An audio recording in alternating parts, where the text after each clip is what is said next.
କଳସି ନିଅ କଳସି, ସୁନ୍ଦର ସୁନ୍ଦର ମାଟି କଳସି।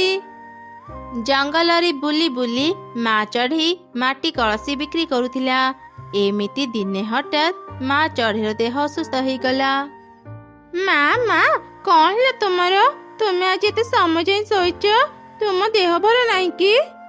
ହଁ ରେ ମା, ଆଜି ମୋ ମୁଣ୍ଡଟା ଭାରି ବିନ୍ଧୁଛି। ଛିଡ଼ା ହେବାକୁ ବି ଦେହରେ ଶକ୍ତି ନାହିଁ। ମୁଁ ଆଜି ଭାବିଥିଲି ପାଖ ଜଙ୍ଗଲକୁ ଯାଇ କଳସି ବିକ୍ରି କରିବି, ହେଲେ ପାରିଲିନି। ମା ଚିନ୍ତା କରନି, ତୁମେ ଆରାମ କର। ମୁଁ ଆଜି କଳସି ନେଇ ପାଖ ଜଙ୍ଗଲକୁ ଯିବି ଆଉ ବିକ୍ରି କରି ଆଣିବି। ମା ରେ, ତୁ ପାରିବୁନି, ତୁ ଏବେ ବହୁତ ଛୋଟ। ମା କହିଲି ନା, ଜମା ଚିନ୍ତା କରନି, ମୋ ଉପରେ ଭରସା ରଖ। ମୁଁ ପାଖ ଜଙ୍ଗଲରେ କଳସି ବିକ୍ରି କରିପାରିବି। ଠିକ ଅଛି ରେ ମା, ଏତେ ଯଦି କହୁଛୁ ସାବଧାନରେ ଯିବୁ।